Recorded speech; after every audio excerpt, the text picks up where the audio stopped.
Alors, avant de baisser le rideau, en guise de conclusion aujourd'hui, Turbo fait son cinéma. Et pour ce faire, Étienne Breuer et Olivier Bartolomeo se sont rendus dans les rues de San Francisco, là même où furent tournées les séquences choc de Bullitt avec Steve McQueen. Mais cette fois, c'est à allure beaucoup plus raisonnable, respectable, que nos deux complices, nos deux compères ont pris le volant des versions 2008 de la Mustang Bullitt, édition limitée, et de la Dodge Charger.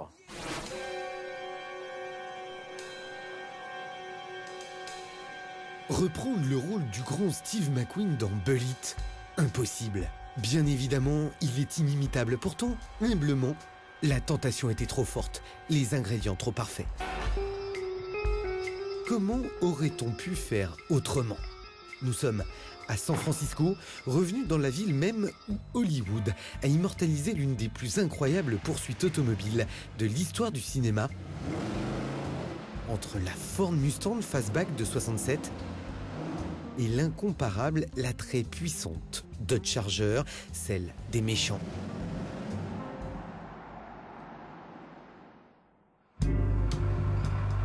Alors quand Ford et Dodge nous ont donné l'occasion d'essayer, 40 ans après, la nouvelle Mustang Bullitt version 2008 et la très musculeuse Dodge Charger SRT8, la tentation était trop forte, oui trop forte, pour résister. À Turbo, on a dit banco, on refait à notre manière un remake, et pour un peu, on s'y est cru. Ford a réinventé avec cette série limitée la sobriété et la couleur de la Mustang GT 390 spéciale de McQueen. Au départ, pourtant, sa Mustang Fastback devait être rouge, mais l'acteur a fait changer au dernier moment la couleur, choisissant un vert Highland Green, une teinte plus discrète en accord avec le rôle énigmatique qu'il devait interpréter. La Charger, elle, était noire dans le film, aussi noire que les lunettes du méchant. La nôtre aujourd'hui est rouge et radicalement différente, mais elle a en 40 ans conservé cette indicible allure agressive, presque effrayante de la Charger de 68, choisie également par Steve McQueen pour son combat mécanique.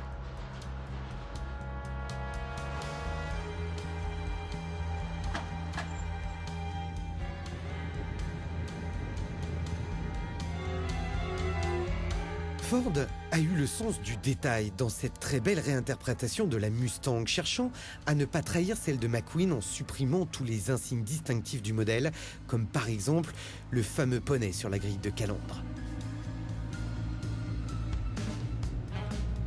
Il y avait une raison à cela. Ford avait mis à la disposition du scénario 3 Mustangs, mais les 2 doublures étaient moins puissantes. Alors, pour que les 3 véhicules apparaissent à l'écran absolument identiques, tous les insignes de la marque et du modèle furent soigneusement retirés.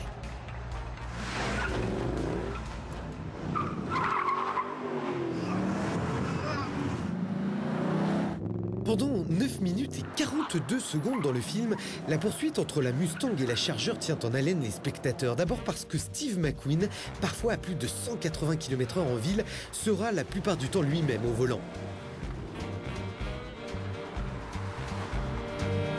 Ensuite, parce qu'il y a quelques subtilités à l'œil, comme la fameuse coccinelle verte qui apparaît dans la continuité de la course-poursuite au moins 4 fois. Et oui, comme nous en fait, ils n'avaient pas toujours les moyens de refaire les prises. Sans voiture puissante et forte en tempérament, la réussite du film n'aurait peut-être pas eu le même impact. Ford, comme Dodge, ont su conserver pour leur nouveau joujou de la vigueur et du caractère, histoire de rappeler qu'une sportive américaine sans V8, c'est inimaginable. Bien sûr, la Bullitt version 2008 conserve le V8 Ford propre au Mustang, mais il est porté à 315 chevaux. 40 ans après, la Mustang n'atteint pas encore la puissance du fabuleux V8 6 litres 4 de 325 chevaux de celle de McQueen. Même combat pour la Charger SRT8 qui retransmet pleinement le son volumineux et puissant de la version RT de 68. Mais son gros V8 de 425 chevaux, aussi impressionnant soit-il, n'atteint pas non plus les 440 chevaux de son aîné. Quelle que soit l'époque, la Mustang a toujours eu une puissance moins importante que la Charger. Frank Bullitt a donc dû batailler ferme pour gagner ce duel à mort. Nous ne ferons seront pas explosés comme dans la scène finale du film La Charger dans la station-service. Le constructeur Dodge ne l'a pas souhaité, à vrai dire, nous non plus. 7700 exemplaires pour la Mustang Bullitt, beaucoup plus pour la Charger SRT8. Quoi qu'il en soit, il faudra aller les chercher parce qu'elles ne sont pas importées. Quant au vrai remake du film, on l'attend avec impatience pour 2009. Ce sera, dit-on, avec un autre géant du cinéma américain, Brad Pitt, qui assumera beaucoup plus facilement le rôle de Steve McQueen.